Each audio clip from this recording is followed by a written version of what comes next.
के ताबड़तोड़ हमले ने यूक्रेन के कई शहरों को तबाह कर दिया है। रूसी हमले में यूक्रेन के चर्निव शहर को काफी नुकसान पहुंचा है।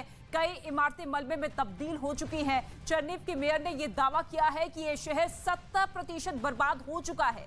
चर्निव शहर में रूसी सैनिकों के जाने के बाद वहां मलबे हटाने का काम लगातार जारी है और यही वजह है कि कुछ कर्मचारी एक इमारत से मलबे हटाते हुए दिखाई दिए।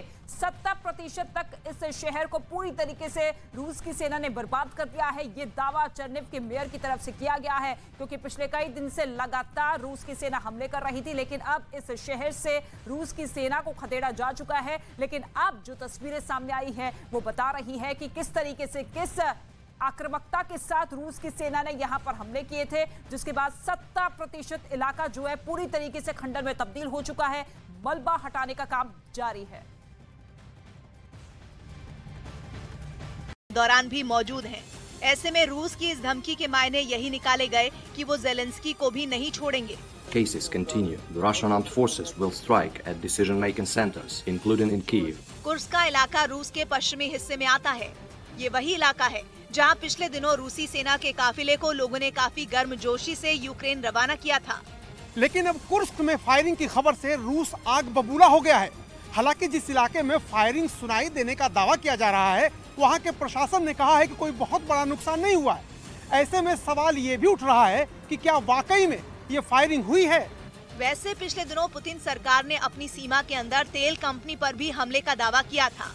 तब भी उसने यूक्रेन पर बदला लेने के आरोप लगाते हुए उसे पलटवार की धमकी दी थी। और खबर है कि 10 मई को पुतिन यूक्रेन में सब कुछ तबाह कर देंगे। 24 फरवरी को जब यूक्रेन पर रूस ने हमला किया था तो ज्यादातर लोगों का मानना था कि जंग एक हफ्ते से ज्यादा नहीं चलेगी, लेकिन 50 दिन बाद भी जंग जारी है।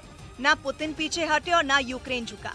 पुतिन पर पश्चिमी देशों ने दबाव डालने की कोशिश की, आर्थिक प्रतिबंध लगाए, लेकिन वो टस से मस नहीं हुए। उन्होंने रूस के अलग अलग शहरों में बम बरसाए, मिसाइलें दागी। यहाँ तक कि यूक्रेन ने ये दावा भी किया था कि पुतिन ने केमिकल हथियारों का भी इस्तेमाल किया। इन सब के बावजूद रूस ये जंग जीत नहीं पाया। लेकिन कहा जा रहा है कि अब पुतिन के सब्र का बांध टूट चुका है और उन्होंने एक ऐसी तारीख दे दी है जब वो यूक्रेन में सब कुछ तबाह करने के इरादे से जंग के मैदान में उतरेंगे।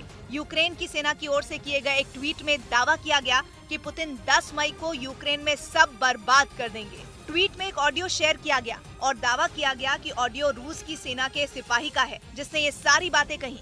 Путин сказал, если до 10 мая нихуя не сделаем, блядь, то все нахуй с землей сравниваем, блядь.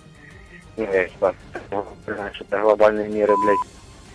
Там что тут говорят, блядь, вроде уже тоже такой класс есть, что рубежная вроде.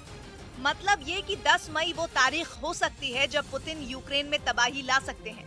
और यूक्रेन को इसी बात का डर है। माना जा रहा है कि इसी वजह से उसने रूस के सैनिकों का ऑडियो दुनिया को दिखाया, क्योंकि पुतिन की शख्सियत ऐसी है, वो जो कहते हैं वो करते हैं। और यूक्रेन पर हमला करके उन्होंने ये बात दुनिया को बता दी है। यूक्रेन पर हमले के बाद बाइडेन और पश्चिमी देशों ने आसमान सर पर उठा लिया था। उन्होंने कहा कि वो रूस को आर्थिक रूप से अपाहिज बना देंगे, लेकिन पुतिन डरे नहीं। उल्टा उन्होंने अपनी न्यूक्लियर डिटरेंट फोर्स को अलर्ट करके ये जता दिया कि वो किसी की दादागिरी नहीं सहेंगे। нашей страны. Поэтому приказываю министру обороны и начальнику генерального штаба перевести силы сдерживания российской армии. पुतिन के कदम उठाते ही दुनिया पर परमाणु युद्ध का खतरा मंडराने लगा। हालांकि उन्होंने ये साफ कर दिया कि वो कभी भी परमाणु युद्ध की पहल नहीं करेंगे, लेकिन 10 मई को तबाही की फाइनल तारीख होने की खबरों के बाद और भी कई अटकलें लगी और आशंका जताई गई कि 10 मई के बाद पुतिन एटम बम इस्तेमाल कर सकते हैं। कहा तो ये भी गया कि वो उस दिन रासायनिक हथियार भी चला सकते हैं। यही नहीं, डर इस बात का भी है कि पुतिन तबाही की उस तारीख को कुछ ऐसा कर सकते हैं जिसके बारे में किसी ने सोचा तक नहीं होगा। क्योंकि पूरी दुनिया जानती है कि पुतिन हार मानने वालों में नहीं है। यूक्रेन की जंग में तो उनकी साख ही दांव पर लग चुकी है। जंग की वजह से पुतिन पहले से ही आर्थिक प्रतिबंध झेल रहे हैं। और ऐसे में अगर उन्होंने ये जंग नहीं जीती तो सुपर पावर पर सवाल उठने लगेंगे। यही वजह रही कि तबाही की तारीख पता चलते ही इस बात का डर लगने लगा कि कहीं पुतिन यूक्रेन पर परमाणु हमला न कर दें, क्योंकि पिछले एक हफ्ते में वो 2 बार परमाणु ब्रीफकेस के साथ दिख चुके हैं। पहली तारीख थी 8 अप्रैल, जब वो एक अंतिम संस्कार में गए थे, और दूसरी तारीख थी 12 अप्रैल, जब उनकी और बेलारूस के राष्ट्रपति की मुलाकात हुई थी, क्योंकि इस ब्रीफकेस के जरिए पुतिन न्यूक्लियर अटैक का आदेश दे सकते हैं, जिसे रूस की भाषा में चेगेट कहा जाता है। रूस में साल 1983